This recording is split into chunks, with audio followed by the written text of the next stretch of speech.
English easy தான். இன்னைக்கு நானு 2 வார்த்தை சொல்லி தர போறேன். 2 ஒரே மாதிரி இருக்கக்கூடிய வார்த்தையில இருக்கா. அப்ப எதப்ப எத யூஸ் பண்ணணும் அப்படின்னு உங்களுக்கு டவுட் வரணும்ல. அதுக்காக தான் இந்த வீடியோ. ஃபர்ஸ்ட் வேர்ட் வந்து பாய்சனஸ். பாய்சனஸ்னா என்ன அர்த்தம்? விஷம்னு சொல்றீங்களா? விஷம் நிறைந்த. ஓகே. அடுத்த வேர்ட் வெனாமஸ். வெனாமஸ்னா அதுவும் விஷம் நிறைந்த. ஆனா 2ம் இடத்துக்கு ஏத்த மாதிரி தான் யூஸ் பண்ணணும். என்னன்னாக்கா, இப்ப நீங்க வந்து ஒரு பாம்பு வந்து உங்களை கடிக்குதுன்னு வச்சுக்கோங்களேன். அது வந்து அந்த பாம்பு பயங்கர விஷம் நிறைஞ்சது அப்படின்னு சொல்றீங்கன்னாக்கா, அப்ப வெனமஸ்ங்கிற வார்த்தையை சொல்லும். த ஸ்னேக் இஸ் வெனமஸ் அப்படின்னு சொன்னாக்கா, அந்த பாம்பு கடிச்சுன்னா நம்ம செத்து போயிருவோம். அவ்வளோ விஷம் எடுத்தது அதுல அப்படின்னு சொல்லி அர்த்தம். ஸோ அந்த மாதிரி இடத்துல நம்ம வெனமஸ்ன்னு சொல்லுவோம். அதே நீங்க சைனாக்கு போறீங்க, பாம்பு தேடி சாப்பிட போறீங்க. அப்போ அதெல்லாம் விஷம் இல்லாம இருக்கும். நீங்க சாப்பிடலாம்.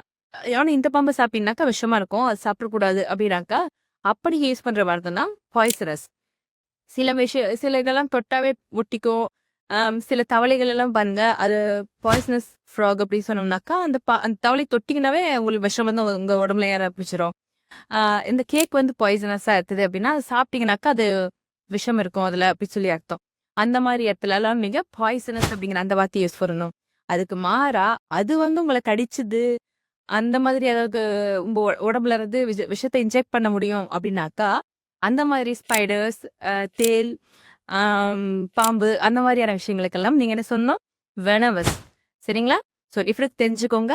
பாய்சனஸ் அப்படின்னாக்கா, நீங்க அதை எடுத்து தொட்டீங்கன்னாக்கா விஷமா இருக்கிறது. வெனமஸ்ங்கிறது அது உங்கள தொட்டா விஷமா இருக்கிறது.